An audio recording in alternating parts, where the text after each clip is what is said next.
Hello and welcome to Thursday night or November round two. We're very privileged this week to have I am Nubair back to commentate again this week. So welcome Nubair. Thank you so much for being with us. Thank you. Good evening, everyone. Welcome everyone to the round two.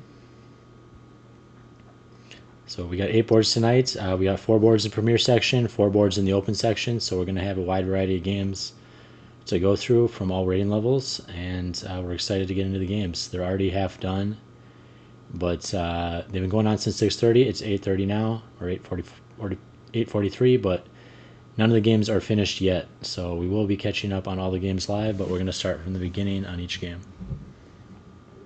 All right, that's very interesting. All the games are going on. We have Nathan Hoover playing over two boards as usual, but we'll come to his boards one by one. Let's start with the top board between Basil and Miles.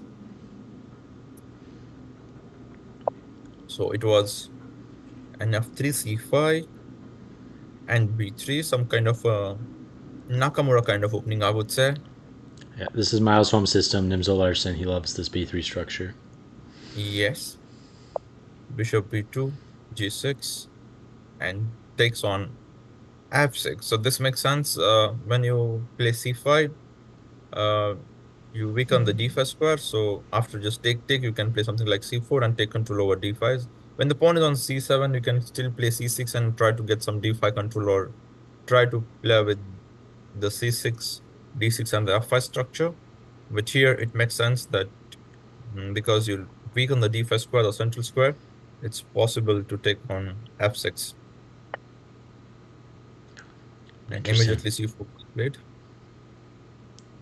Looks anti-positional at first glance, giving away that mighty bishop, but goes to show Miles has studied up and understands the concepts that this is actually a good give. Also, I was trying to figure out where he lost 15 minutes. So maybe, uh, as per the time given here, it looks he arrived a bit late. Uh, Otherwise, anyway, it's very difficult to figure out how to play if you don't know the Nimzolazan setup and especially the structure. Now, if you play d5, which he played in the game, takes knight c3, and already this looks a little bit weak. But okay, in return, he had at least got the active pieces.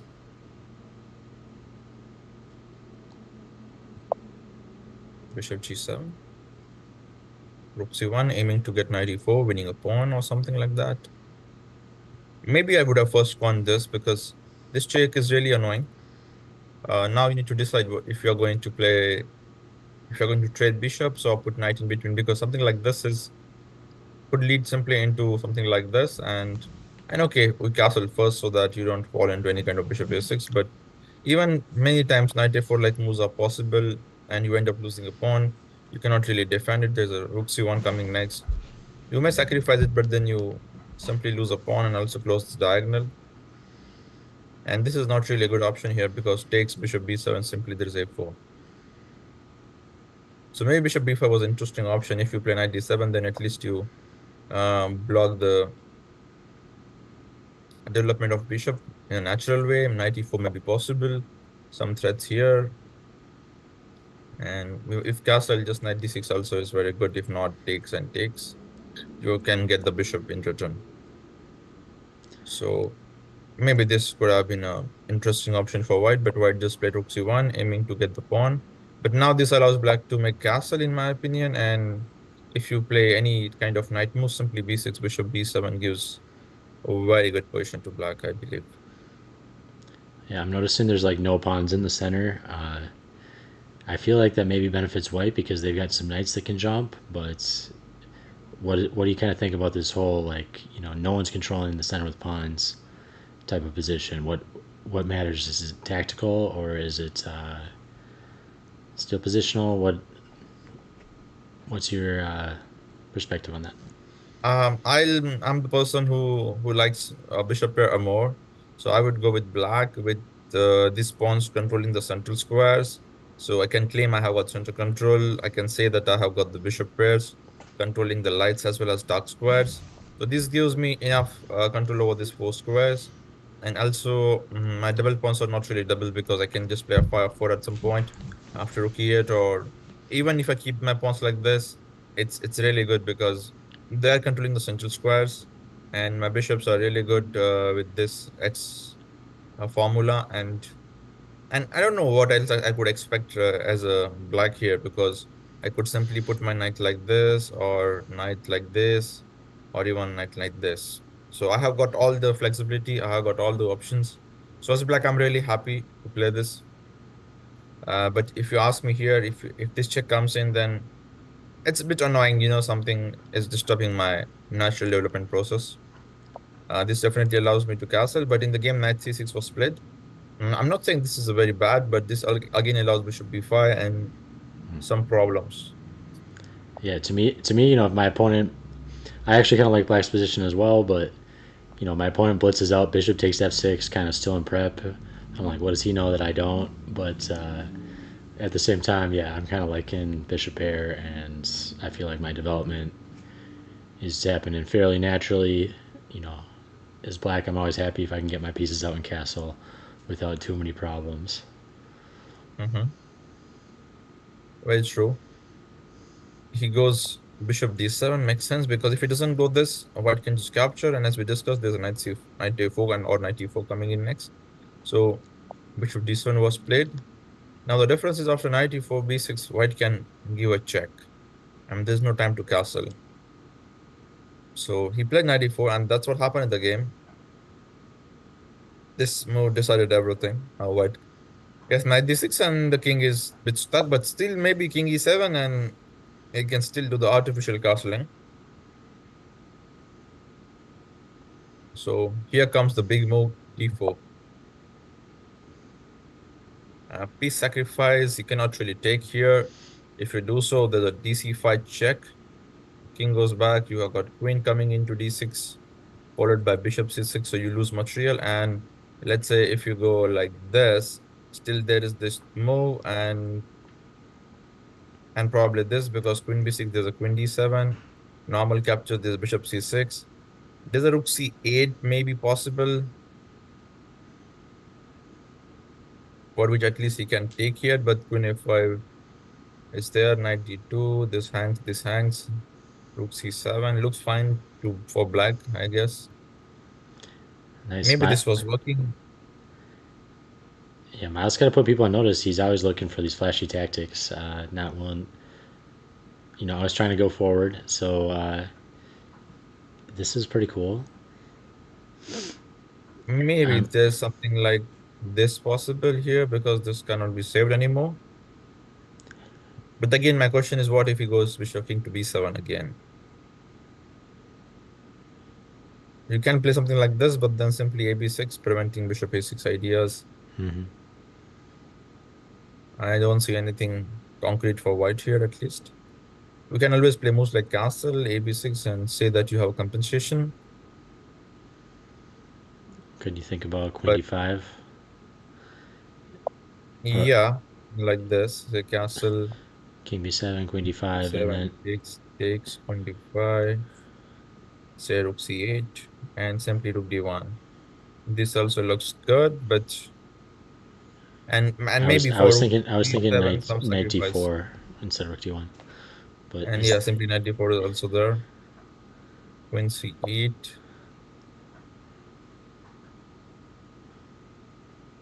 and maybe this wins, because after queen c7, okay, there's no time for rook d7 as rook c1 hangs. So uh, maybe like this we need to do takes and queen f7, so that there's a rook d7 in that at the end. yeah, I wonder if White ever have a convenient moment earlier to make a little room for their king, because that would have made that for a flashy tactic. Yeah, I this is guess important. I guess we're still kind of in the opening coming into these, so it's not too much time to play extra moves like h3, but So this was it, and a very good piece sacrifice, I would say, very very practical. Because if you go back, he's just gonna play rook e8 and king f8, and there's not I think much one can do. Maybe even f5 first, because would you like to open your bishop? If you play like again rook e8, some kind of a d4 is there, and again some flashy sacrifices again maybe possible. So better is just to go at f5, knight c3, and now rook e8. Even if knight d5 check comes, you just go back to f8 followed by g8. So a very good sacrifice, I would say. d4, now knight b4. Again, c takes d is simply met with, can be met with bishop c6, winning a piece. So knight b4, trying to simplify some pieces here. Now dc5 or a3. In the game, a3 was played. So if I start with dc5, the problem is the queens are getting traded. Bishop b5, knight b5, and black escapes with knight a2, rook d1, rook d8 ideas. Hence, a3 was played first. A very nice tactical idea.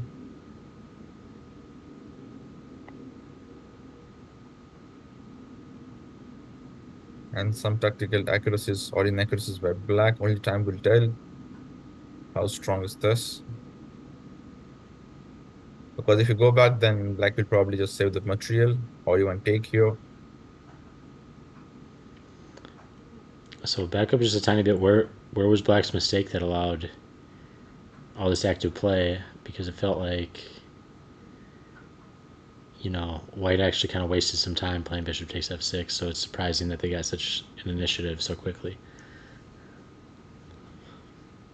Yeah, this game is very interesting from that point of view. Like opening worked for both the players until a certain point. Like White achieved the objectives of this, he got some counterplay, but also at the same time in the game, where this is the game where Black allowed Bishop b5, or because he played knight c6, he got a simply castled.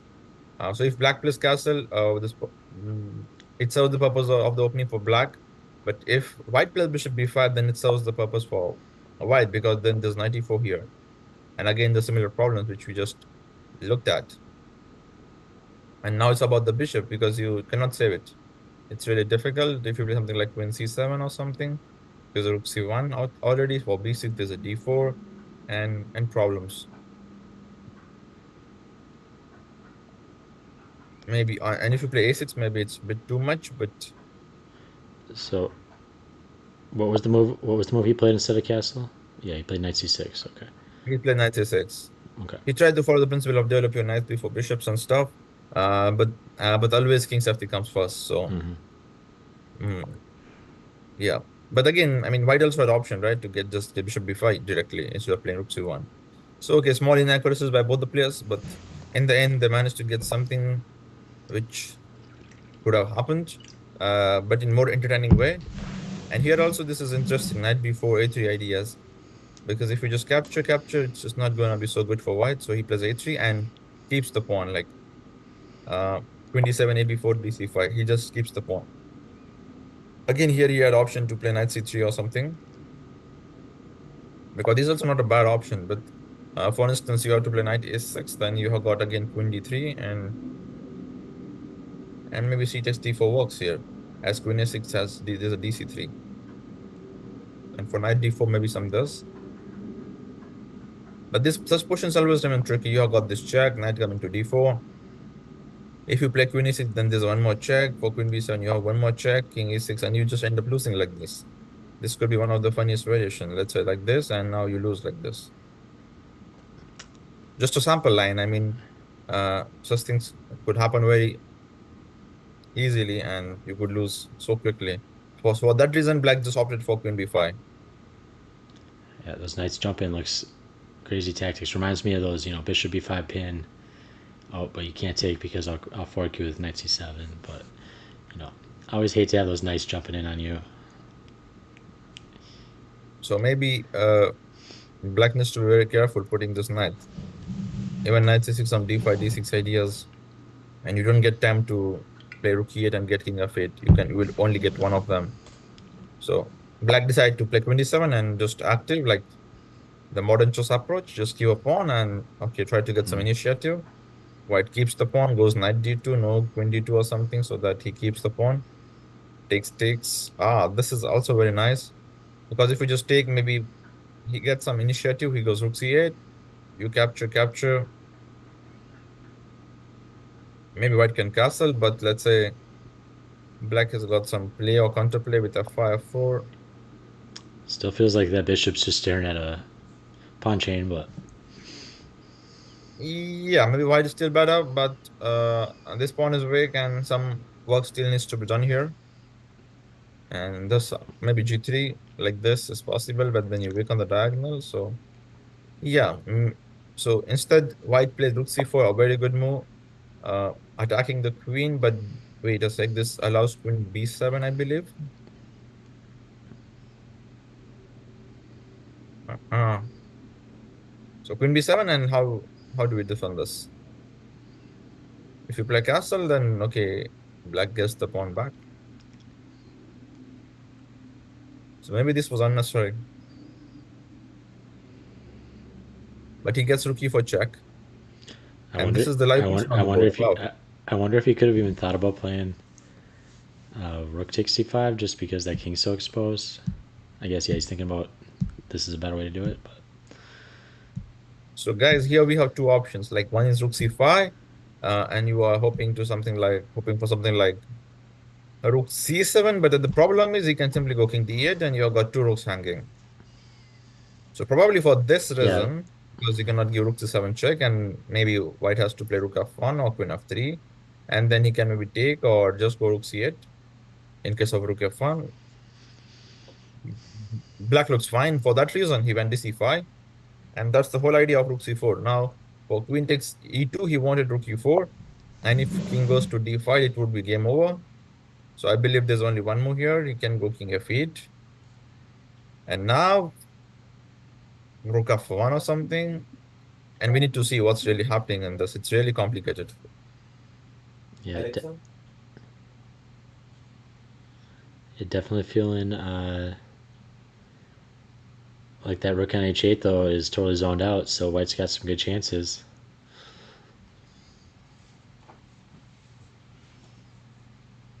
I mean, I guess rook on f1 is not doing much better, but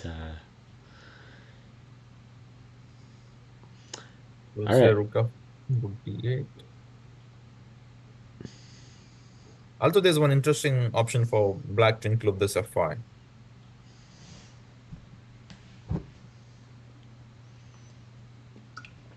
You know, it's funny to me. These players in these games always getting up to these no king safety antics on both sides. Me myself, I'm just getting castles as quickly as possible. Uh, if they mate me, I'll be shocked. But pretty funny. But it's enterprising. Let's discuss this simple move, queen f3. What happens? What are the chances in this endgame? Because takes, and now it's interesting to see that these pawns are the pass pawns. But also, if black gets, let's say, f5, bishop f6, king g7, black would be fine. And let's say f5 first, because, but then f5 first also allows rook to a4, and this blocks the pawn. Not really sure how exactly to play this. Because I wanted to play this move initially so that I could force this rook on c4, and then I get f5. This is the point of this is not allowing white to get rook a1, because the bishop is on g7. What I meant is the ideal setup for white is to put this rook on a4 and the other one on the c1, so that he defends the pass pawn so that he can push and also attacks the only weakness. But if black plays rook c8 first, then this disrupts the natural movement of the rooks. Now he needs to either play b4 or rook c4. If he goes rook a4, he can simply take, and before white generates some threat, there are already threats like rook c1. So white cannot really go rook a4, and he needs to do some kind of a b4, but then again there's a5 and stuff. Also there's f5 forcing you to go there, rook c4, let's say. And even like this is possible, like king e2, king g7, and still there's no time for this. And this is maybe fine, it's playable, but so I think this move is important. Rook c4 is probably forced. f5, maybe king e2, some kind of a bishop f6, rook to c1, and black is in time to get rook c7 and stuff. There's a knight d4, knight b5, so rook d8. b4 is possible. So maybe white can continue in this way to play for a win without having much risk. But if he does not play queen f3 and goes rook f1, we might see this bishop coming like this or rook coming like this and white having some problems very soon. All right, perfect. Well, should we check out board two just to keep moving through all the games?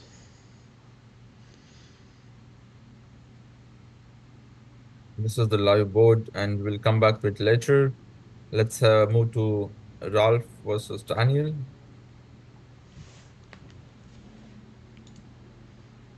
It was a Caro-Kann defense. The two knights variation. This is not good. This is not good. Either here black should play bishop to g4 or d takes i4. Okay, there's also more like g6, but I believe there are only two good moves here. Either you take on e4 or go bishop g4. Yep, Nubairshah is This line is also obsolete these days. This used to be good until 2015-16, but after pandemic, it's completely obsolete because there's a e5 and some improvements in the line. Yeah, Nubairshah plays Caro himself at the professional level, so you can definitely trust his assessments on Caro. And this is not good because you could simply see simply knight can go to g3 or something like that, and it's a very good version of reverse king's Indian attack where white has black is a temple on already being black and another temple like this. So this is not really a good idea to do so, positionally speaking. Knight g3 is fine, but in the game, white goes c3 after thinking for nearly 5 minutes. Maybe I thought he wanted to go for endgame or something like this, but he simply wanted to develop his bishop back here. Fair enough, white has so many options. So you mentioned last week one of the big advantages of Caro is, white has a lot of options, black has a lot of options. It's kind of hard for white to totally stay in prep, and you're going to get a nice dynamic game, even though you're maybe not taking quite as much to the center. What is that kind of your general assessment, or did I interpret that Yeah, correctly? in general, it's very rich opening. Both the sides have lots of options, irrespective of the variations. Uh, and of course, the advanced version has the maximum possibilities. But even in this, for example, this is one of the side variations where you play this two knights attack. And okay, still black has, let's say, three options. Okay, now there's only two. But again, after takes, he has got knight f6, bishop f5, bishop g4, so many things. But okay, this is what they play these days, most likely. But also in this, you get lots of option to play with e6 to develop bishop sometimes here, sometimes here, sometimes even like this. So yeah, it gives options even for white. Like there are more options like d3, there's a d4, there's a bishop e2, there's h3. Sometimes even they play like this at some point. So it's a rich opening but okay, even this is playable. Like it's not like lost. For example, imagine you playing uh some move in sharp Sicilian or poison pawn or Najdorf, and you play something which is not in the theory, and you end up losing in like 2-3 moves instantly. But in Caro-Kann, you don't lose immediately. There's a still game. You can still make a comeback. For example, if your opponent does not play the right plan, you still can hope to survive. Like in this game, okay, white got the center control, but um, maybe it's not so enough yet. But white is better for sure. Let's see how much. Yeah, Caro definitely Like, part of the big four. E5, C5, E6, and C6 are kind of the most mainstream openings, and Caro definitely nestled in there. I feel like I've noticed some very strong players who are kind of E5 players. They're maybe Berlin, ultra solid players, and then they pick up Caro as their second weapon because they want to play it against low rated players, get a lot more dynamic chances, play for win as mhm. black. So I feel like I've seen that combo a lot. Ultra solid E5 Berlin game killers against equal rated or higher rated, and then Low rated, they bust out their Caro, play for a win.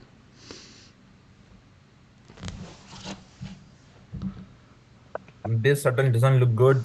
This is like exploring so much. Like simply, I believe rook d1, a4, or even knight c6 at some point. I was even wondering if I can do this, but it's a Caro-Kann, so maybe not yet. But something like this would be very, very annoying. Even if you just take and go something like a4, this looks really very, very dangerous for black.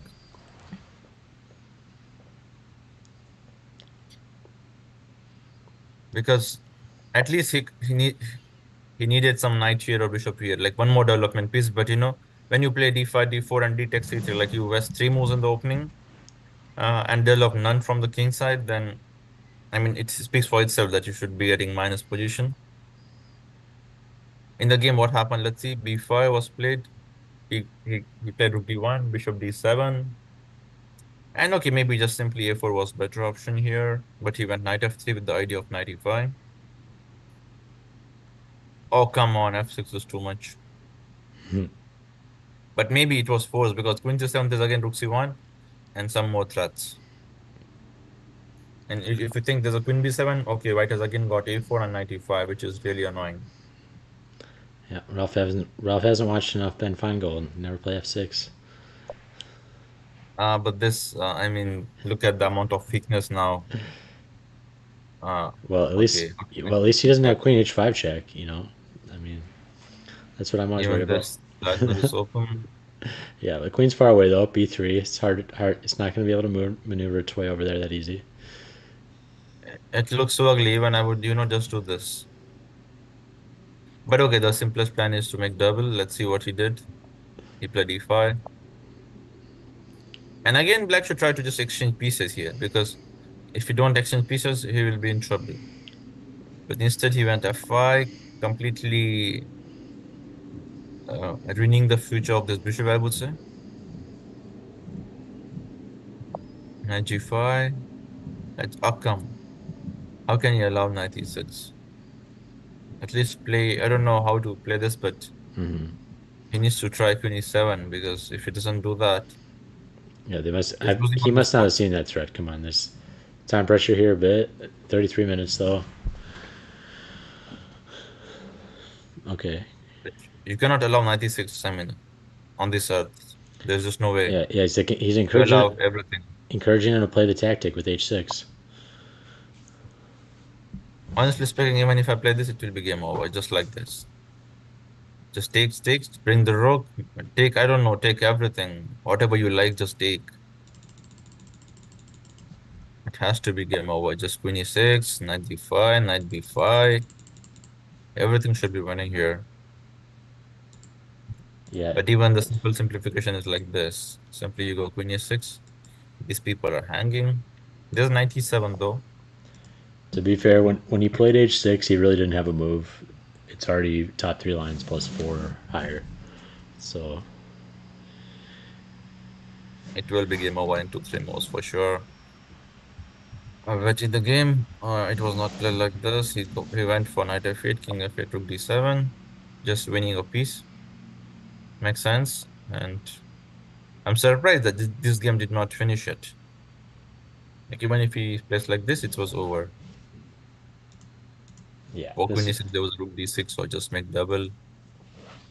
yeah it's plus But six okay, though. Daniel, It's effectively over, but it's classical chess. They're they're there for the night and they're gonna hang out after. So just getting the rest of the game in, but this and one Daniel pretty. just following the principles of simplification. He just exchanging pieces one after the another, which is also okay. Daniel, playing in the premier section and getting another win tonight. Daniel, very big up and comer in the club, was kind of dominating the open section, which is the lower section, but yeah, switched sections and is doing quite well in the high rated section against some really strong players. So very impressive by Daniel and nice asset to the club. So let's move to the next board where we have Howard Nathan playing his first game against Edward. And there's one more game he's playing in the lower section against Michel. Okay, So yep. let's come one by one. Yes, Edward has usually when you play two boards, you get time pressure. But in case of Hoover, it's different. He has 41 minutes and his opponent has 3 minutes. Ah, Eddie. Eddie's a time pressure addict, though. He gets into time pressure every week, it seems like. So I'm not shocked by that. Okay. So it was a King's Pawn opening with some kind of Spanish, Okay. Rosolino. Sorry, Rilo, please. I Yeah. mean, nowadays, Yeah, yeah. I mean, last 1 week I have seen so much Rosolimo in different kind of events all over the world. Whatever I'm following, people are just going for some kind of a Rosolimo that even whenever I see Bishop B5, I'm just calling it Rosolimo. Yeah. I play both myself. So I'm a positional guy. I love getting that bishop to b5. Rasalimo, let's do it. Spanish, Okay, I let's would do it. like to ask you one fun question. So you know that after Bishop B5, you cannot really take on C6, right? Yeah. So why do you play this? For example, A6, you cannot take it. Everyone knows this. Takes under the 24. A very, very basic theme in this kind of positions. Then why do you develop your bishop to B5 when you know that you need to again manual it to A4, B3, or C2, something like this? Yeah, Why do well, you allow this everything? for me, it's psychological because I know it's such a wide opening, and I know black so often picks dubious pet weapons. So I'm expecting my opponents to play 3f5, to play all sorts of dubious stuff, and I'm going to punish that stuff. Is my basic attitude towards why I'm really going for the Spanish. I know it's a rich opening. I know black has 10 different options. They're all playable, but I feel like 7 of them are dubious, and it's kind of like it reminds me of playing. It's like the Sicilian dynamics. It's like playing Sicilian black, where like all the serious weapons are open Sicilian, but then you have to put a ton of work in, and the dubious weapons are more anti-Sicilians, but they're not as scary for black. Well, I feel it's the same way with Rui Lopez. The dubious stuff is not that scary. The stuff that is scary takes a ton of work. So that's my general attitude. Why I feel like it's a good. It's kind of beyond traditional positional merits. It's more like I know the meta, and I feel like my opponents are gonna pick 3f5. They're gonna pick 3 bishop c5. And what if they pick the Berlin? Yeah, and if they pick the Berlin, I'm gonna play d3, and we're gonna get a boring ass. Excuse my language. We're gonna get a boring game, but I'm down for it.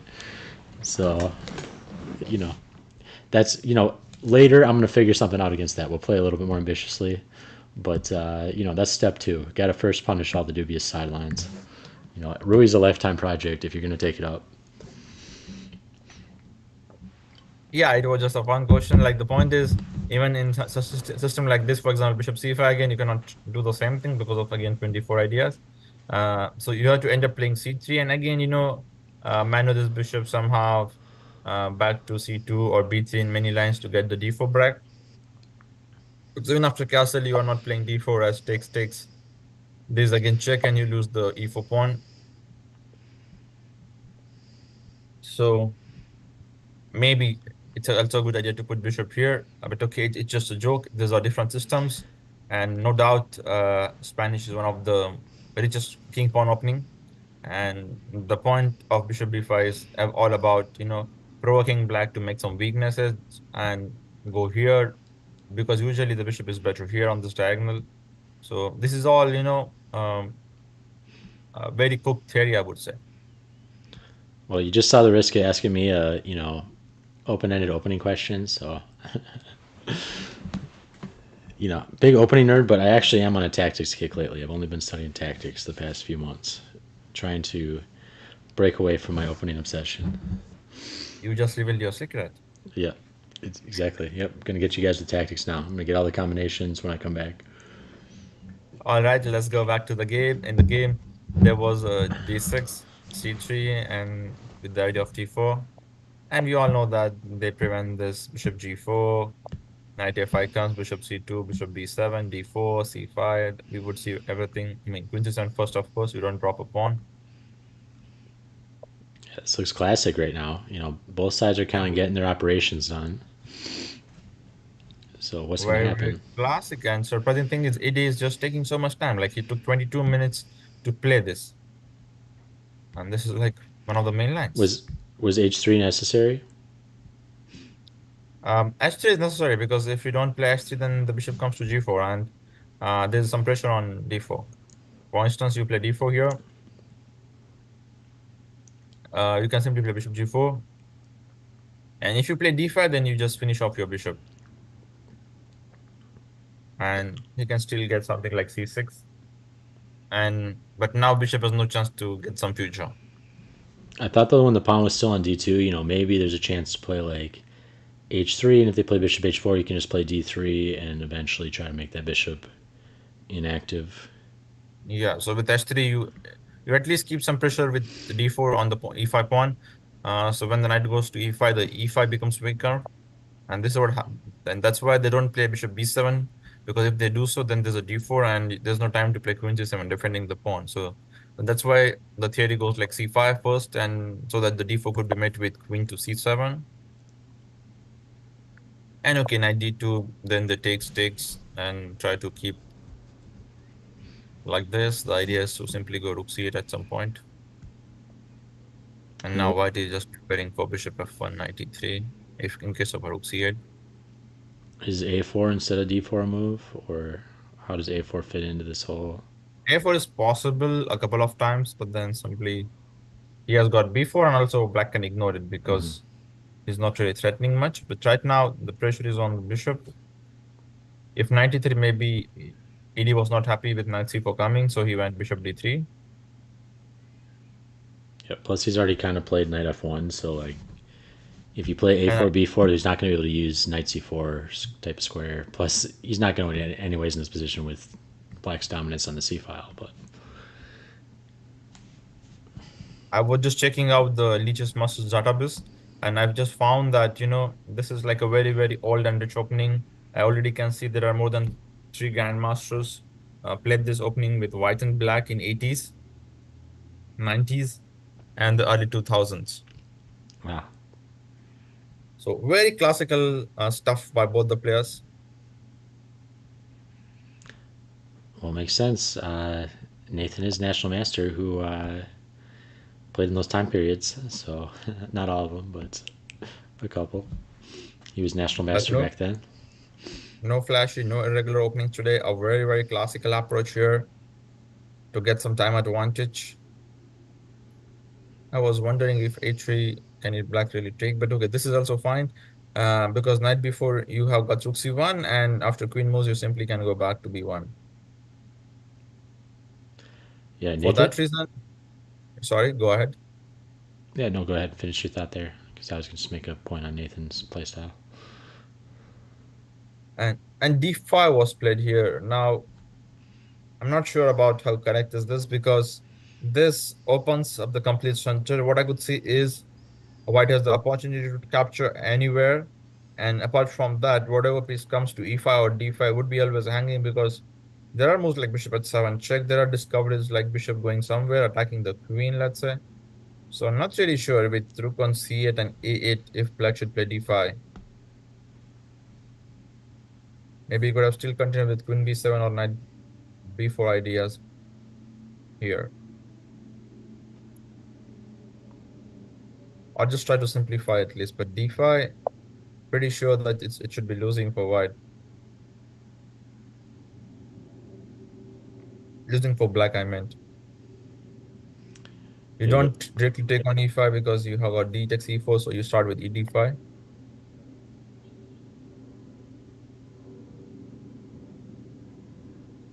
Knight d5. And I was wondering if I just take on e5, what happens? Because every time you take on e3, I have at least got some rook e3 stuff. And knight d4, something like this. And if you just capture everything on e5, I believe there would be some discovery working with bishop. Okay, one funny line I just found was queen c5, bishop to c5, and already problem. You need to go queen f6, queen g5, but then there's a bishop h7 followed by queen d5. So just an example, check. Check. Also possible to give this check, but no need maybe, so that you can have that check when he goes bishop e6. And for rook c5, okay, but there's a bishop c5. I missed this actually. That black can take on f2. So maybe not like this. So in the game, he took on e3, and knight e3 was played because queen e5, there's knight f5 as well, winning a pawn. But what if he just takes on e5? Am I missing something? Very, very simple. Maybe.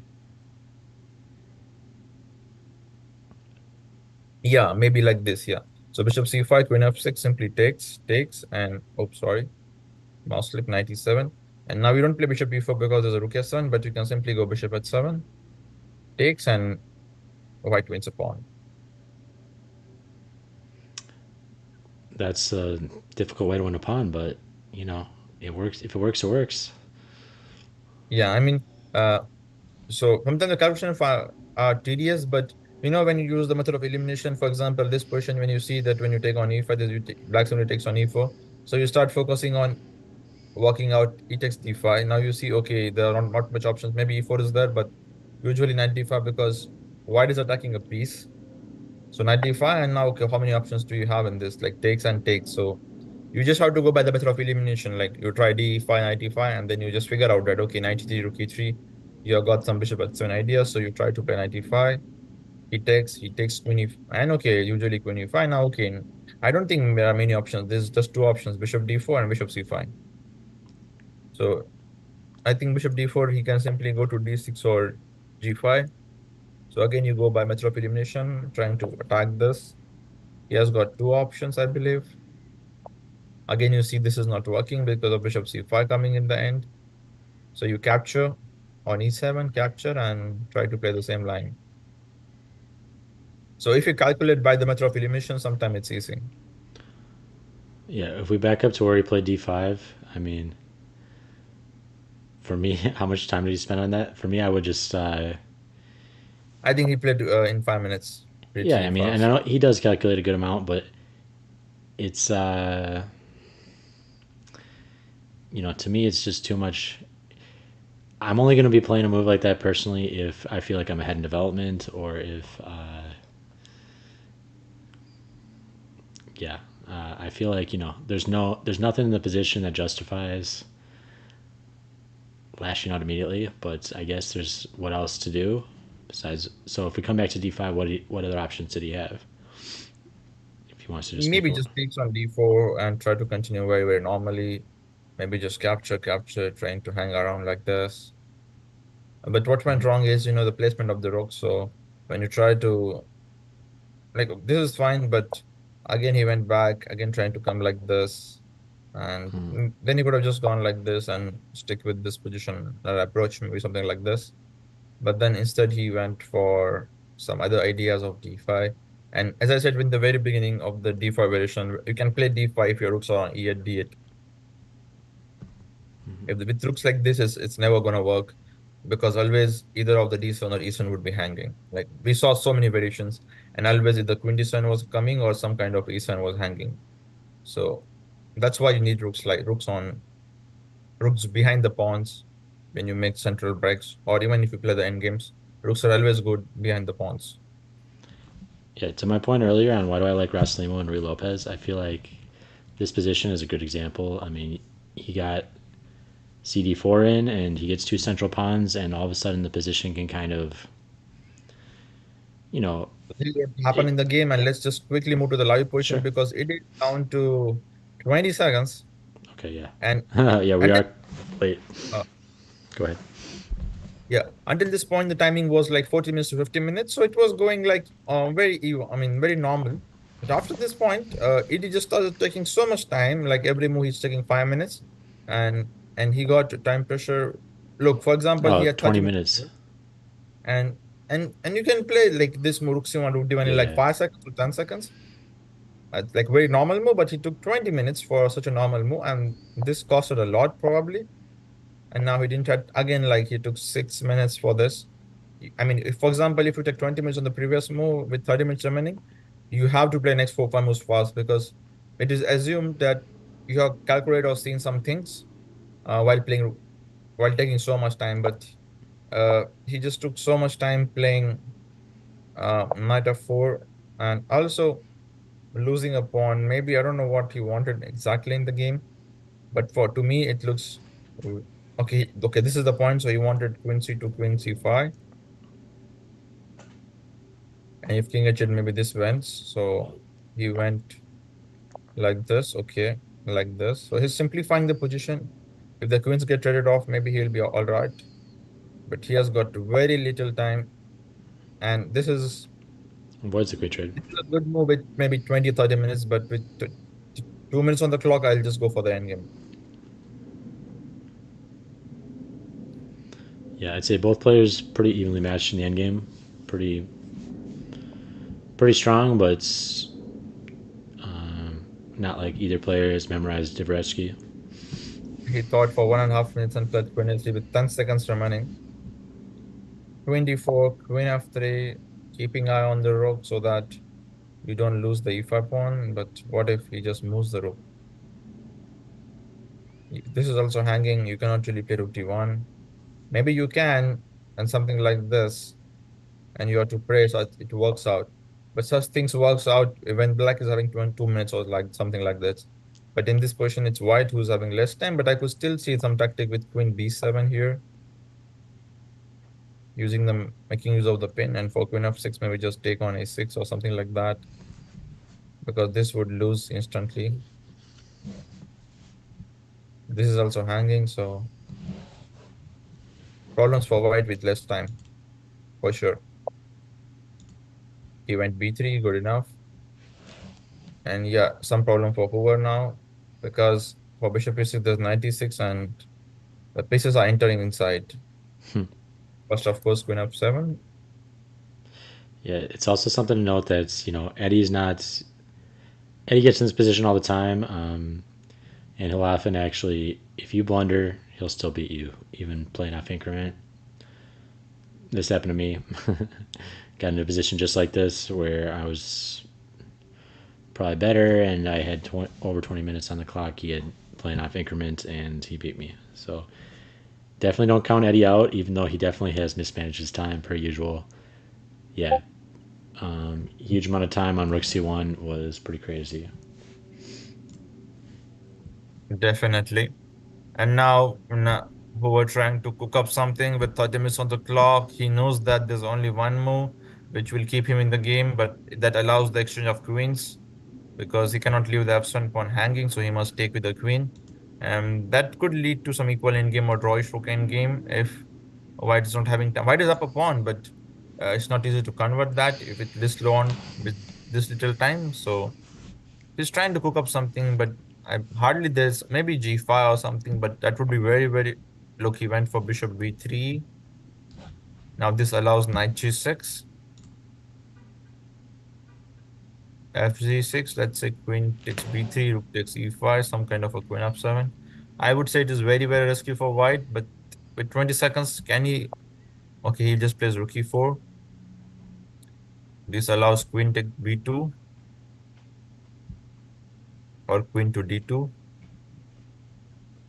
Then probably he just wants to go all out with rook c7. This game is interesting, but also at the same time, Torfi is having very little time on the clock. Yeah, I think this one's probably close to over. Probably just didn't DGT register finish. So, So king b3, this, and it was a checkmate.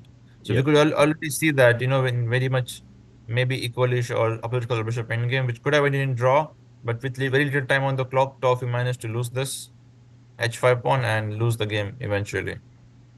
So in normal cases, this game could have ended in draw, but as white was low on time, and Robert was just blitzing out. Just see, he has 1 hour 25 minutes with king on c4, and not allowing this king to castle short or long means he just played fast, and that helped him somehow to win this game. And Robert's our crazy opening player, so should we see what happened from the start? Wait, can't he simply takes on here? But okay, there's a c7. Wow, this is some crazy stuff. I was just wondering, what if this? Okay, this is simply winning, takes take king c1 and there's a rook c2 for c7. But I was wondering, what if he plays c7 and he decides to sacrifice a queen to checkmate? Does this checkmate? This, maybe not. It's just a perpetuate. Maybe not. So in the game, he played rook g6. But wait, can he can still play c7, no? c7, the idea is to probably, wow, this is even nice. The idea was to play rook d6 and a forced checkmate here. A very rich game by Robert, it seems. Nice. We got Connor in the chat saying Robert's good at pushing endgames, and makes sense. He made it happen this game. But let's go through the game from the start just to see, so all the viewers can see what happened if they want to just check it on the replay. So it was some kind of Italian now without the knight. So it's bishop's opening basically.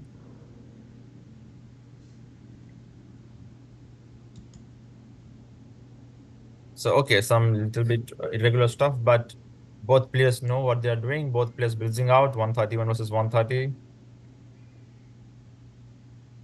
And wait a sec, is this a blunder? Not yet, because he has got this moves. But definitely he loses a pawn for sure. But also the bishop is trapped at the same time. Wow. Some serious problems. I'll be right back, by the way. Just taking 30-second break. Sure. High corner. So bishop a5, trying to survive. But what after b6? I don't see anything. Am I missing something? There's an knight e4. Interesting. So f5 was played to prevent this. Knight bishop still looks kind of trapped. a3 now. The bishop will escape like this. So king d6. Very sharp and entertaining game, I would say. I don't know why did he allow this king c4 somehow. He could have simply played b4 first here, for instance. Or simply bishop b4 check, and if king d4, there's a king d2. And this would have been a simply winning game for white with upper extra pawn, bishop like this, rook like this. But instead, he created some weakness for himself. He did not castle. And probably this is something which he could have avoided. Because of this, rook came to g8 and he lost the g2 pawn. And this is where Robert's game has started. One should never play such moves because it weakens light squares like anything. Maybe like this was fine. Just trying to trap the rook. It's good, you can just do like this and go here because there's no rook b8. There's a rook d8 here, but it's very strange that both the rooks are not doing anything in this game.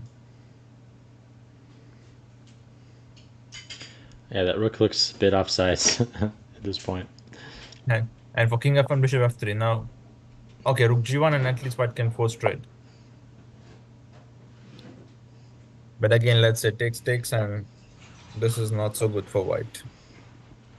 He can play this for the moment, but in long run, it's not good. The king will anyway enter, I believe. So maybe c4 first if for bishop d1. So maybe the right move is maybe king c4. So that there is no b4. Or there is no c4 rather. However, in the game, c3 was played directly, which allowed king c4. And we saw some ID. Wait. Yeah, so this is coming. So that's why white is trying to play b4. But still, I believe there's some kind of a rook g7, rook d7. But he can play bishop c5 and bishop d4. So first he captured the c3 pawn. I was still wondering why not this, because what I saw is king c3 and now how to prevent this. It is a really dangerous threat. That is quite the endgame king. Be a little bit nervous myself about Really went getting directly. mated off sides, but I guess white doesn't really have the active rooks to do that. He just went king b2. Was black's king when black went on this whole voyage? At any point, was black's king in any danger? No, black king was never in danger because this rook was just sleeping all over the game. So with two pieces, it's really hard.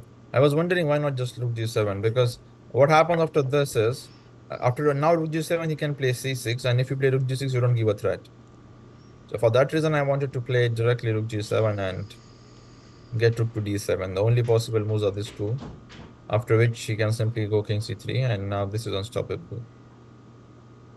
Very much similar to the game, but now okay, c6 is possible,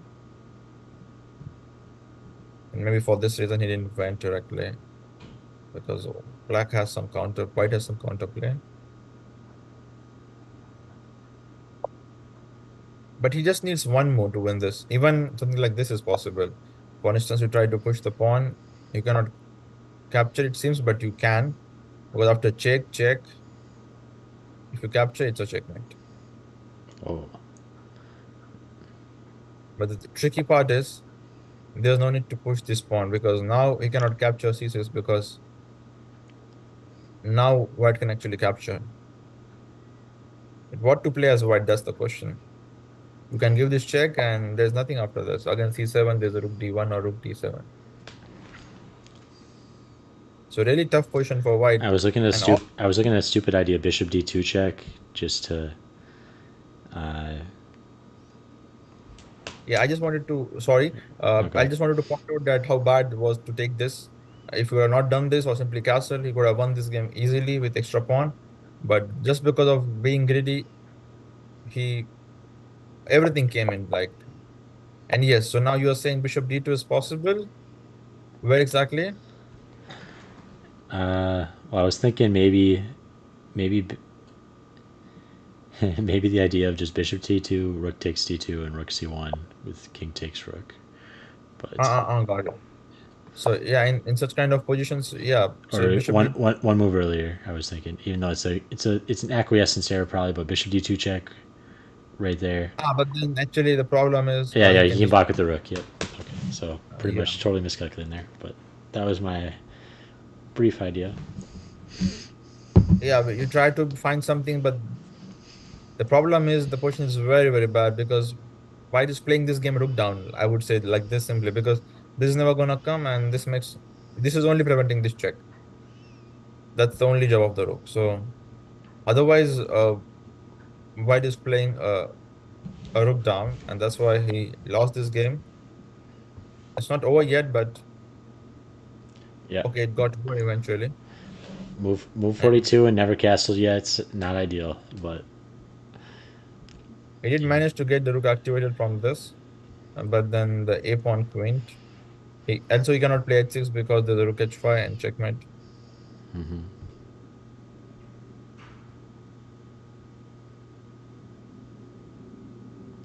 so it makes sense why he got mated here. It was a kind of two threat endgame. He had the a pawn to deal with, and so he neglected his king a bit, but makes I would sense. say very well played by Robert when he got chance after rook g8, and overall he was playing very, very fast throughout. And indeed, he did some right good moves in the endgame to win it. Here again, we have 20 seconds or 1 minute left for Norman. All right, jumping to board five. Yeah, Yeah, we'll come back to the games, but let's just stick to this because 2 pawns are winning. we got an intense rook endgame. Yeah, but it was actually black's move, so it's over. Okay, yeah, black does have a pretty big rating edge on Norm here. And surprisingly, he did not make a queen. He can simply make a queen and just checkmate. But instead, he went for rook d7, a simpler approach, and he resigned. Okay. Yeah, let's see this one from the start because Ronan, very strong player. He's definitely got a rating edge on Norm Okay. Meanwhile, back we have this one month. result. Ralph. losing to Daniel, which was kind of expected. We left it around here, and we Perfect. said, okay, we'll take his time, which he took, and okay, he resigned afterwards. Coming back to the game between Norman and Agam, let's see this from the beginning.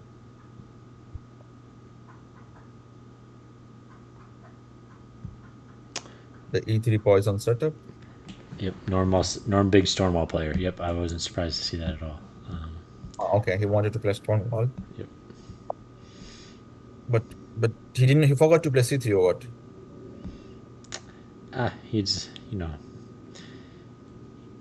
And now the He's a D4 player. He's a Stonewall player. He's kind of playing system style, but I don't think he's theory nerd. I really like this move. I mean, he predicted him very well. He'll go F4 and he just got knight B4. And if he plays C3, he is already getting E5. So very well played or judged by Agam, I would say there. Yeah, and Ronan knows. I mean, if this was the pairing before the round, I don't think it was, but he definitely could have expected Norman to play Stonewall and prepared something. So you're saying this is an ideal way to play against White's move order is black. One of the, but not the most, because if you play knight C6, simply he can go knight F3 or something like that. Uh, but but yeah, it's an interesting idea for sure, because you simply threaten to play E5, and if White prevents it by an F3 or something, you can still get knight before bishop E2. And now we need to see that how good is this for black after knight A3. C3 is gonna come. Maybe it's absolutely fine, I playable. can't imagine Norm ever putting his knight in F3 there without shoving that pawn out, but he might. Yeah, no, he does mix it up. He's not totally predictable, but system player for sure. So, you know, and Norm actually had some pretty big upsets lately. So he's around 1,700, and he's upset a couple around 2,000 players lately. The problem of the stone wall is, you try to keep your pawns like this, saying that you have got some wall, but you forget that you also have bishop. If you trade this and get the structure as white, it's a good. But guys, or the players playing stone wall, don't do this. This is terrible. Trust me. Like, you just make your bishop look like a tall pawn. Like, it has no future. And the only good piece is this, and the next move is even terrible because you try to exchange the only active piece. Like, this is like move number 9 or 10, and you have only developed one piece, which also you traded. So, like, lots of opening principles gets broken in Stonewall. So that's why it's not so good opening. You can, if you get like this, maybe it's playable, but it's a long way from here. Yeah, I also feel like system openings with White. I mean, I feel like if you're black, you should just always be happy when your opponent plays system openings. If they play London, if they play Calais, if they play Stonewall, And it's not like also, these aren't terrible openings, but you get to develop your pieces. You get to develop every single miner. You get to castle. You get some space in the center. You know, White is not challenging you at all. So you should just be happy. Yeah, you're just getting equality, but that's all you can hope for is black. So you should just be happy that White is kind of giving you free development, even though they're getting also nice and easy free development. Who cares? Like, they got an extra tempo, and you're getting all your pieces developed. You're going to get an equal game. So nothing to be afraid of playing against system openings, in my opinion. Even though White does get a nice experience advantage, I see their strategy too, but nothing I'm annoyed about when I'm on the black side. yes, easy flowing pieces, for sure, easy development, more flexibility in the options. But another, okay, we discussed all the advantages for both sides, but the main con of this line for player playing Stonewall is it creates weaknesses as well when you try to gain space.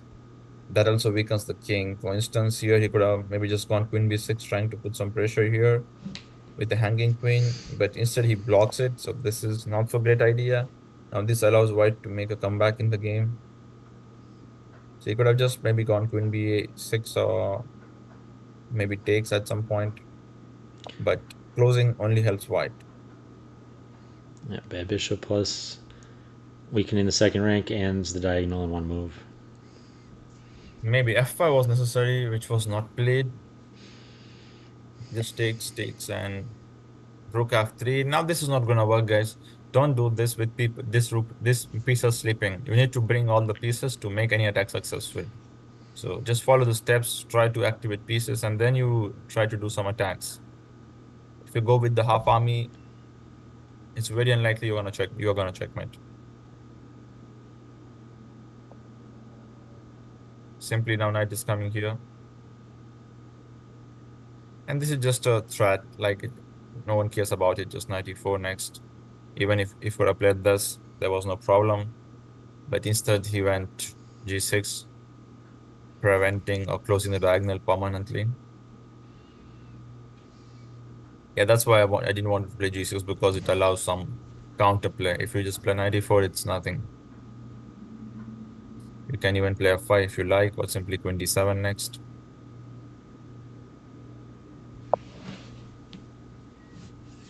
What is this?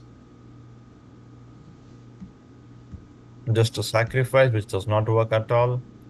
Like again, the problem of Norman and mine was just whenever he gets active pieces, he's just giving it back. Like with the active bishop, now the only active is just sacrificing. So it doesn't work like this in chess.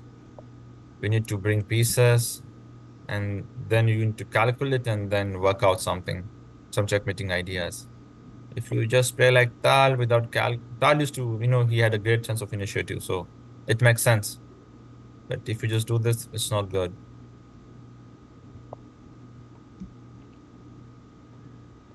And this So is just game over. just kind of classic scenario. You can count the attackers, count the defenders, and you can tell it's not going to work. So a little bit of a naive attack here, but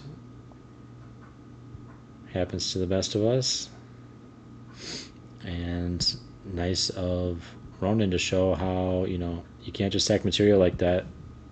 That isn't how chess works, and I'm just going to take that extra material and convert my endgame. Okay, he was so sure about winning the pawn, so maybe fine.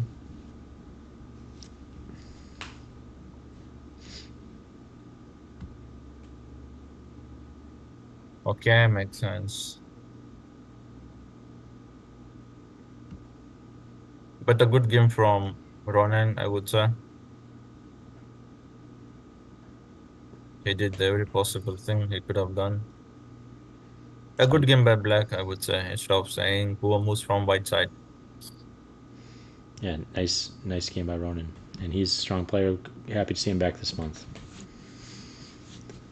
All right, let's move to the next board between Andrew and Dennis McGraw.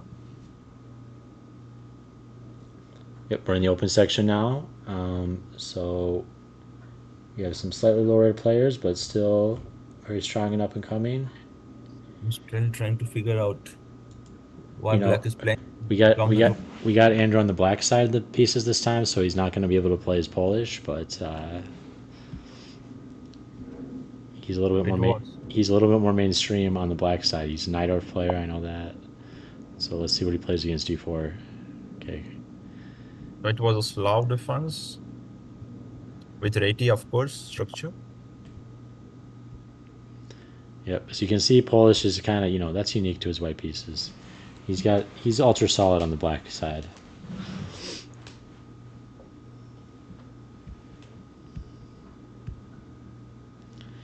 And Dennis, longtime player as well. Yeah, a very positional sacrifice because he cannot play queen e2 anymore. There's a bishop d3. So he just sacrifices the pawn, like, it's okay. It's not a big deal, You keep the pawn, I keep the initiative, I'll keep the positional advantage. But usually they play like this. And this definitely surprises me.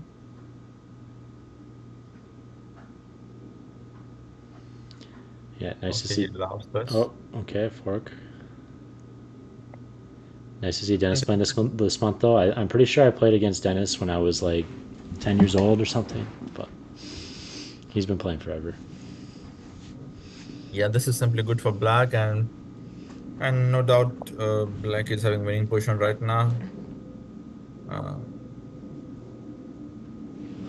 Maybe even this was there, or even G5 was winning. Everything looks winning to me in this position. Even G5, simple. Okay, so what He was the made sure that there's no option of F5. Interesting. main critical moment? Main critical moment is, just sacrificing a pawn and not caring much about it, I believe. He could have tried to do something like this, or I don't know. I mean, you don't usually give a pawn like this. You play queen c2, knight d2 ideas or b3. But sometimes you do, but you don't have knight e5 here attacking both of them because he can simply take.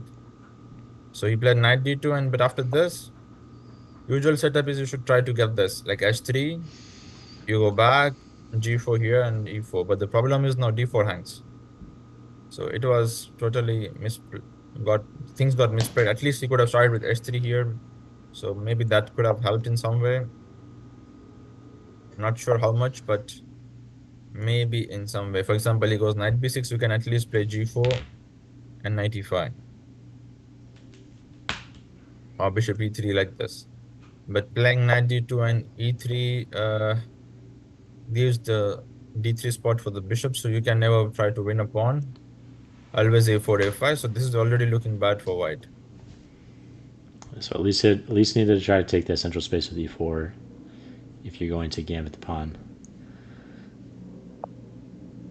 And also he played it very quickly. And here also, like this is the obvious move. Like if you give up, you sacrifice a pawn, and okay, you play for the compensation ideas. You But know, instead he played knight b3, and now I don't know. It looks like black has properly won a pawn and also has the good piece placement. White still struggles to develop this bishop. Maybe e4. This was the time to just go e4 bishop e3, but still he played not correct. Also allowed knight c3, knight h e4 and h5. So yeah, this is it. Something like this was needed. I also saw Andrew only use a couple minutes playing moves like d takes c4 and stuff. I'm wondering how prepared he was versus how much these guys are bluffing each other a little bit. In the end, this g5, g4 came in, and maybe something wrong on the DGT. Maybe it was h4, rook g4, rook g4. Something like this happened. Okay. Probably this happened. And they're thinking over here to go queen c2 or rook here. But whatever I could see on the live board position is this, which is not correct, I believe, Well, black's because one can take with the rook. So okay, we'll go to the last board between Michelle and Nathan, where both players has 5 minutes. and black's pieces were all looking pretty nice there. White's rook a1 was looking pretty out of play.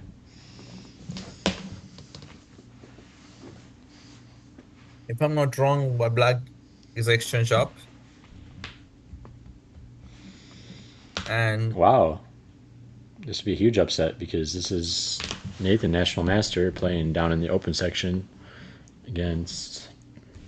Let me check what Mitchell's rating is. there's no attack going on. He's in complete control, Michelle here. But he also needs to figure out how he's going to win this, because it is also not that easy to win this pawn. Maybe simply b5 is the most logical idea here. Just trying to break through and winning with b4 idea, making use of the pin. Yeah, Mitchell rated 1594 Wow, beating a against. national, huge upset. Let's see how this happened from the beginning. Yeah, Nathan is currently rated 2115. So this is quite an upset. Yeah.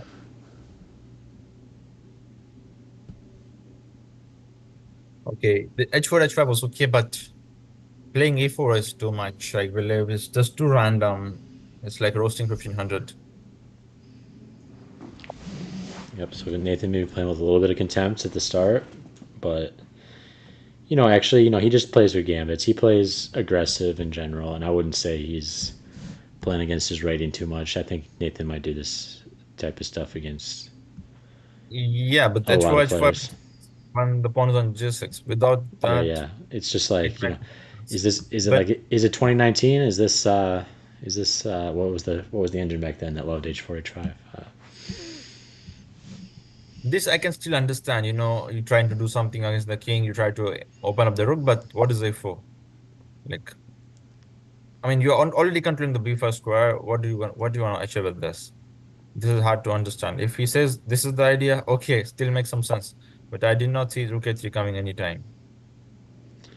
Yeah, Nubair, I want to get your opinion on the chess meme I've heard, which is like, in 2020 everything was H4 H5, just throw the throw the side pawn for unclear reasons, and now I feel like 2024 meta is more like play H3 and Black's and Zug's way.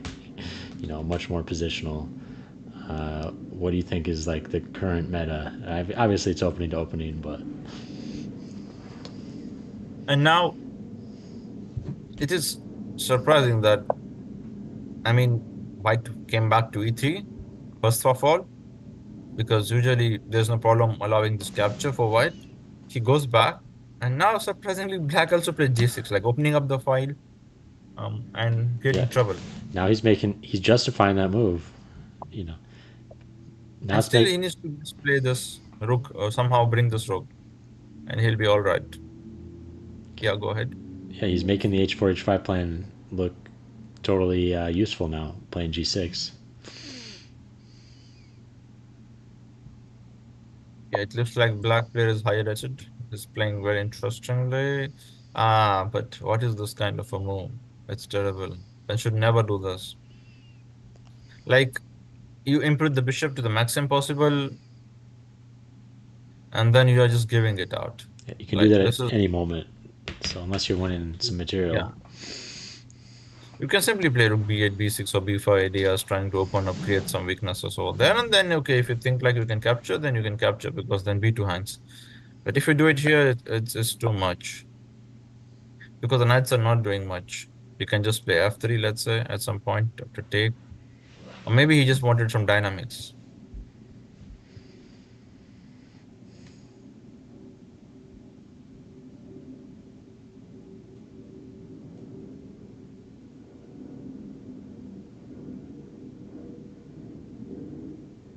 Wait, oops, sorry. So we left it around here and we're talking about this pawn was weak and very easy play for black. Like the moves are just flowing. Whereas for white, it's always difficult to defend one after another. So he went f4, trying to simplify a bit in the center, but queen f5. The problem of f4 was he was never threatening f takes g5 as rook on f2 is always hanging, and for this he can just go king h7. Apart from some annoying queen a1, queen g1 ideas. So he captured on h5, and this is where he lost the rook probably or the exchange. For knight b1 there was a knight e4, hence he decided to give an exchange. And the problem was always for takes there was a rook f2 hanging. And for this there's this move, and this is what happened in the game. He went king b3, rook f3. No really good way to defend this. Bishop so f1 is also what was the first critical blunder? the first critical blunder is for sure here when you played knight e3 back. This is where things started going wrong. You can just try to play rook a3 or first of all, I'm not big fan where you allow bishop g5. Like you need to prevent this at whatever cost. So he wants to play this, just play g3 f4. Is that because that bishop's kind of a nightmare piece for him with the pawns all locked on dark, closed Yeah, this looks position? a little bit problematic if knight f3 coming, but honestly speaking, you can go like this. And okay, put your king over here, or bishop e3, or king g2, just like this. But in So, general, okay, and if just he tries, what if he tries bishop g5 instead of knight g5? Then you can play f4, or yeah, we are gonna play f4, even if okay, not any bishop f4, knight f4, just like this, and even like this. This is absolutely safe. Not safe, it's just winning for white. Because the king is completely exposed, the pieces are very badly misplaced. And okay, simply develop bishop to e3, queen to g1, something like this. Just make double, and it will be game over.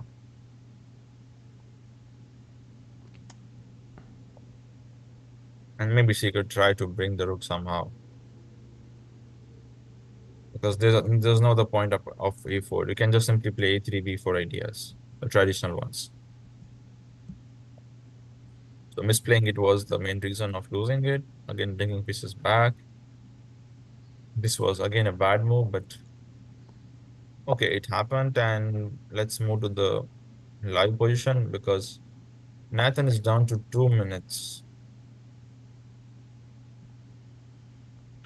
And it did kind of seem like, Mitchell did kind of forcibly miscoordinate Nathan's pieces with bishop h3 and stuff. So it's not like Nathan totally And miscoordinated his instead own, of he didn't miscoordinate his own pieces later. It just kind of got into a rough position, and Black's pieces all of a sudden started becoming active and pushing his pieces around, and then things didn't work out. yeah. And now I said that the b5 b4 was one of the simplest plan here. But Michel went rook f3. He wants to show some tactical skills. But I don't know how he's going to continue after bishop to d2, which was played in the game. Then he played b5. Okay. In the end, takes. And now king c2, b4. Knight went back.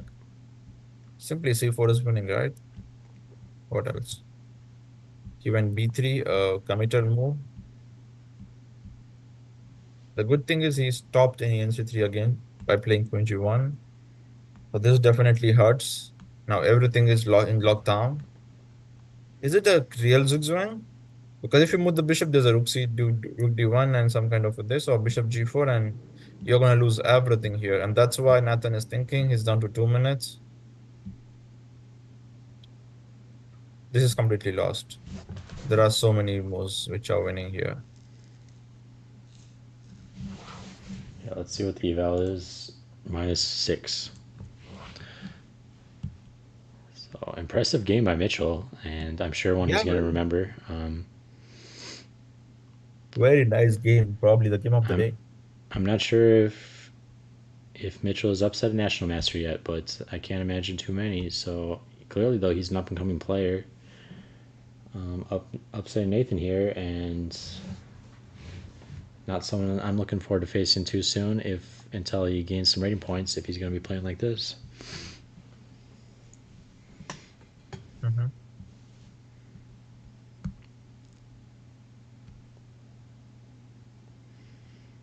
Oh, we got Eddie in the chat. Eddie said he said no end game, lose all the queenside pawns instead, and hope to mate.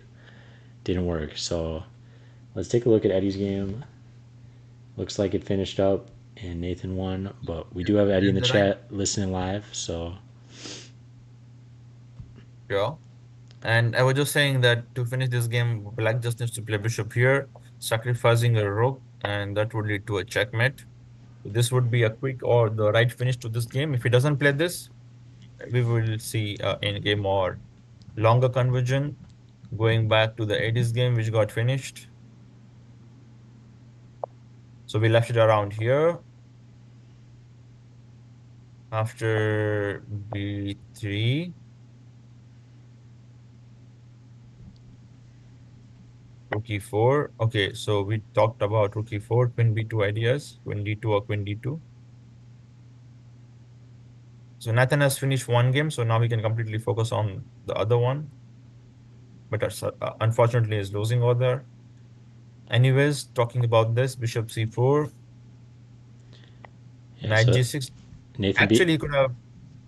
So he was supposed to play this move over here when he captured on b3, so that he simply captures this back. But instead, he did at the wrong moment. I mean the ED, and now he's just losing the piece. Like, okay, I can see that there are threat with rook h4 and queen f6, but wait, why didn't go queen f6? Maybe because of this, but then there's a queen h4. But the sad part is you win a rook, but then you lose a rook as well. Hmm. So this was completely unnecessary. And if you try to do like this, probably he missed that after check, check, there's a queen e5 check. Maybe he just thought that is a checkmate. Probably he missed this queen e5 is a check. Yeah. And this is what happens. I was telling about this. He's, He is low on time. You should not play all these things, especially if you're playing a higher rated opponent who's also a national master. Just simply keep it simple. Okay, he has offered you a piece. Just capture this.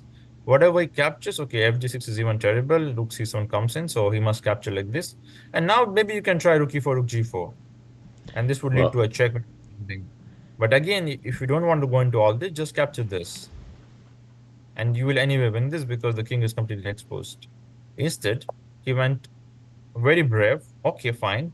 But now we need to calculate like machine or very precisely to play e6 or to play ng6, whatever it is. Or to play king h2. Maybe king h2 is also a good idea, threatening knight g6. But he played this, then he realized that the e5 hangs. Probably he missed this, not sure, but maybe he also wanted to threaten this. This is also making some sense. But simply rook e7 came in, check, king g7. Now there's no queen f6, no queen f7, no queen c3. Out of checks means out of the game. yeah, it makes sense kind of with, under a minute on his clock, he wanted to just go all in for that king. But, we do have Eddie in the chat. Maybe he can enlighten us on what he was thinking about for 20 minutes on Rook C1. But, those are the moments that lead to, you know, things then slipping later. But still a nice game by Eddie.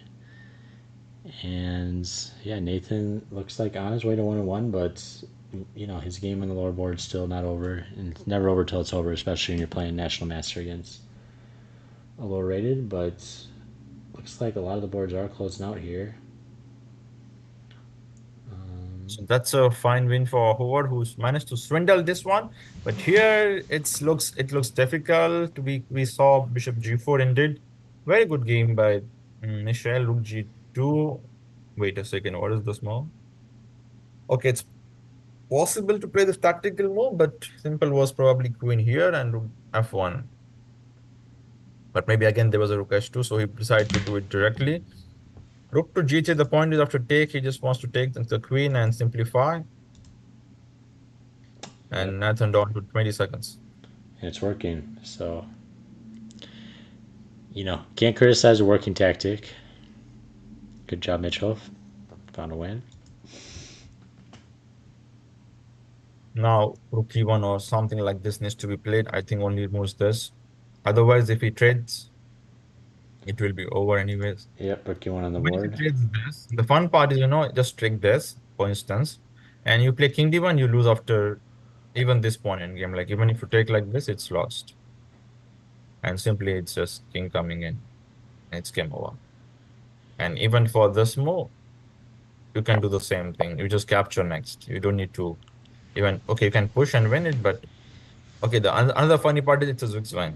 So you end up winning the full piece. Because if you move the bishop, then there's simply rook c2.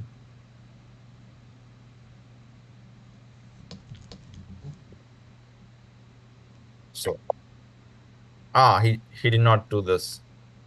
Lots of respect for bishops. But this was just came over on the spot. Just take and play rook here. Tried everything and forced resignation. Instead, he went bishop g4.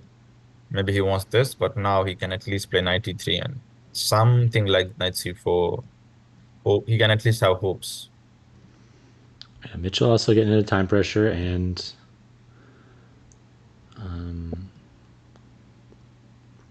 Lots of things are winning, but I just hope this is not the beginning of things going wrong for Michel. yeah, of course. Because like he was just one capture away and it was a Zugzwang or game over, like king pawn endgame, which anyone would win. So let's have a look at the games which we left in between. So we had left this game of Miles and Basil, where we had a position something like this. And we were talking about the queen f3 possibility. He did play that. F5 was a move there, but it was more important to play rook c8 first because after f5 there's a rook a4, and that's the reason why Miles won this game, probably. But he did not go rook a4. He went rook c4. Okay. So looks like he played a good endgame. Okay, just play a5 at some point, but okay, king's coming. Was bishop takes knight necessary? Not at all, not at all. Just play f5. I mean, there's nothing after this. Yeah, it seems like you're just giving this nice bishop with a huge scope away for. I mean, the knight's well placed, but he's also now getting another connected passer. It just seems really unnecessary. Yeah, now because now a5 simply there's a d5, and for that he played king c6, but that allows b4. Still, it's not so clear. Like, it's a very good blockade by the king. White can only dream to push b5 or d5, but the real gangster is the king on c6, which will not allow them to do so unless black blunders something. He just needs to develop his pieces. Like, look at the rook on a8. He can even play a5 maybe at some point. And he was trying to win a pawn using the pin, but then now white is using the same pin. Okay, he pushes. Now the rook is trying to come in. And this could be a checkmate if black is careless. So what's the idea for a2? Simply check, takes, rook d4, and checkmate. So this was the trap set by Miles. And hence he created a square here for the king. He still went for this. After king d5, rook d4, king here. But where is the mate? I mean, isn't he just queening? Yeah, I don't see it. How can you play king c3? If you play king c4, I can understand you're threatening a checkmate. And why did not play king c4? Like, do you just checkmate on the next move? It's not a Yeah, mate, I mean, rook d6. If the rook moves, I mean, b5 is a mate. So yeah. there's a rook I here. mean, king b5 is showing eval minus It's two point mate, right? six. So there must be I some don't. DGT error here of some type. Yeah, but king c3. But what kind of error? He plays king b5 on next move. Yeah, So and that's the DGT feed, but it's showing a win for Miles, but this is a winning position for Black. So I'm pretty sure he got checkmated there, and that's how he won this. Maybe king c4, and he just resigned. instead And of we are instead of really having. instead of king c3. Yeah, exactly. Yeah, So it's a checkmate. king c4. That would make a lot more sense. So I think we had a little DGT error at the end. You probably played king c4 instead of king c3. Okay. Because that would make a lot more sense with the game result.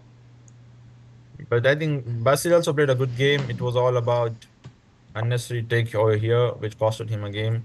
Or maybe if he could have started with rook c8, would have made more sense. But anyway, he played this move, but then now this is an extra possibility where you can double the pieces quicker than f5. Because if you don't play f5, you don't create option to make a blunder like this. So just do this maybe. Because if you play f5 and give up your bishop, then it's even terrible. Like, it's more terrible if you just give up the bishop like this. I understand the knight is strong, but that's not the way. You just play a5, maybe try to make double or rook b4, or then take it if you want to take also. But if you directly take it, it's not good. And that pawn only became the danger thing for black to get checkmated in the end. And now it was already over to prevent this. If rook d8, then there's a rook a7, losing the pawn. And king c4, and okay. So we saw this game where Miles had the last laugh, winning it beautifully, checkmating the king between Ralph and Daniel. Daniel won a nice game. Edward had winning position, but then he messed up, and then we saw this game, right? He just blundered everything in the time pressure, and whoever won it. The toffee game, Robert's bishop g7 was a big mistake, allowing rook to g8 and rook to g2. Once the rook entered, it was all about Robert outplaying toffee in time pressure.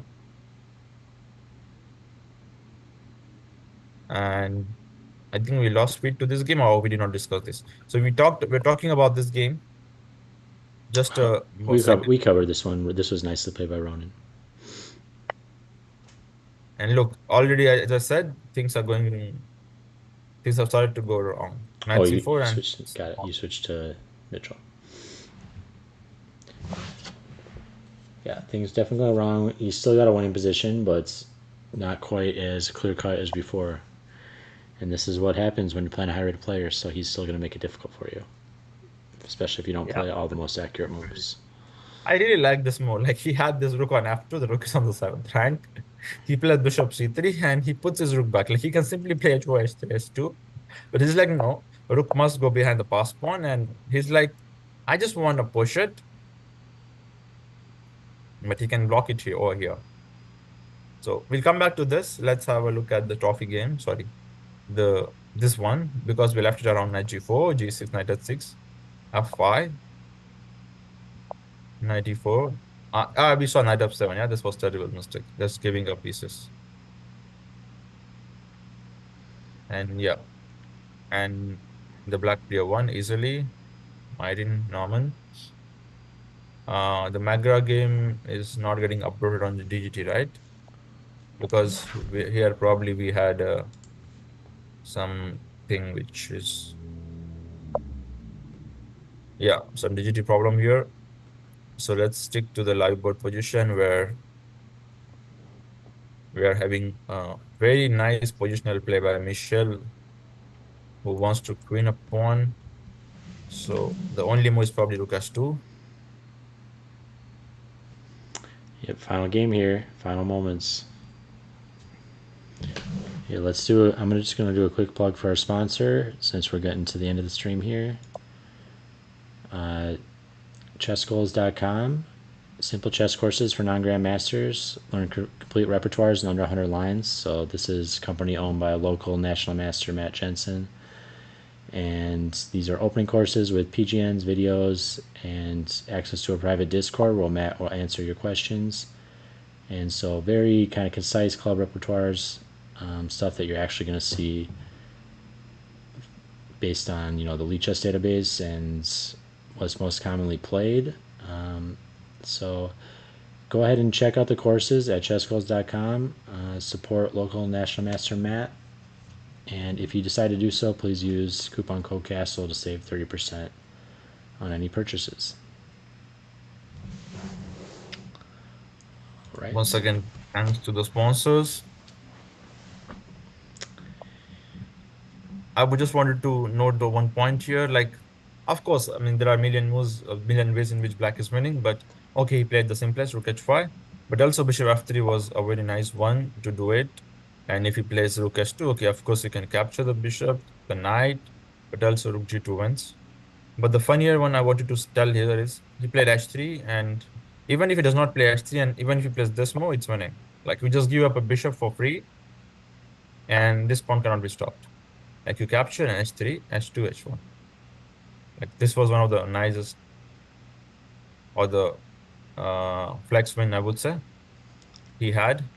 But he went h3. Okay, fair enough. And again, the same variation works, but then sadly now we can play rook h2. And yeah, the knight is trying to make a comeback, but h2 rook g1 is unstoppable, I believe. Yeah, and this is going to be over on the next move. It goes when you get a pawn like that, start calculating sacrifices, start calculating coining it at all costs. So he has got two options. Let's see which one he chooses.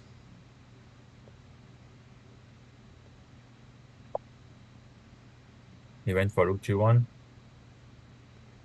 And a very, very probably one of the biggest upset of this tournament yet, right? Michel Yeah, beating Nathan. definitely. So nice win by Mitchell. Great win over National Master, and Nathan's not an easy player to beat. So kudos to Mitchell. Yeah. Hopefully he checks out the replay and watches our analysis here. And if you do, Mitchell, leave us a comment. We'd love to see that you watch the video.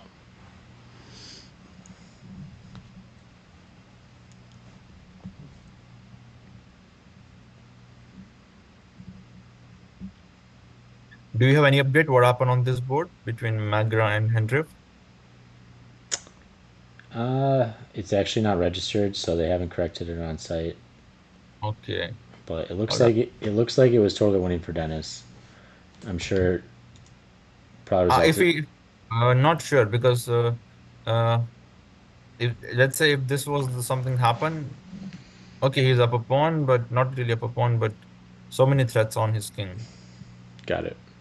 Yeah, So we're beholden to the DGT feed, so this one we're unfortunately just gonna have to wonder a bit until okay, let's if leave it it to gets the audience fixed. to decide. Yeah, yeah.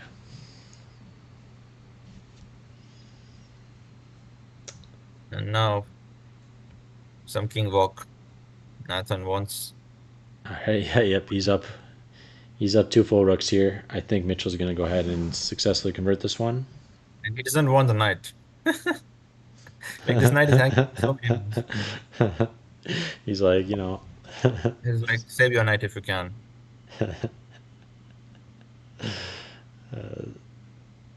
He's like, I'm not gonna allow you to play king c7. Keep your knight.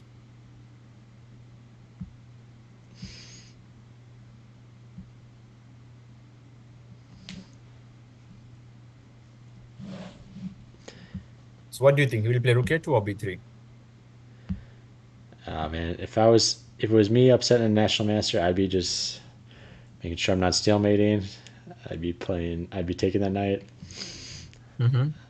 I'd be, Or also maybe I'd be. just capture. I don't care that I'm up two rooks. I'm still just gonna pretend like this is an equal position and try my hardest until like the clock is stopped because I don't want to mess this up. Also, I would have done just, not moving anything, just bringing king and get the position. But okay, he went b3, knight c6, captures, and probably rook c2. He just captures this. He's like, give me that pass pawn immediately. You keep my rook. I got so many pawns to queen. This is also Probably, nice. This is nice that Nathan plays every week. He plays both sections if there's not a number of players in the lower section. So I think Nathan's been a lot of players' first win over national master, and that's not because he's easy to beat. It's just because he plays so often. So he's a big asset to the club, and yeah, big win for Mitchell. Hopefully, encourages him to keep studying and keep improving to get a few more wins over other strong players in the club.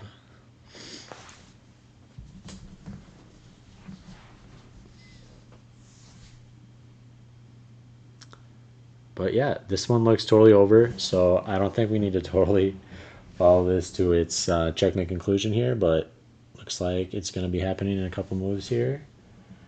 I We was did just wondering whether he will save this pawn or just make a queen. He went for a queen. go for the queen. So final board here, closing out for the night. Thank you to all our viewers, and thank you to everyone watching the replay. I really appreciate everyone's support of the channel. Thank you so much, guys, for tuning in. Have a good night. Bye.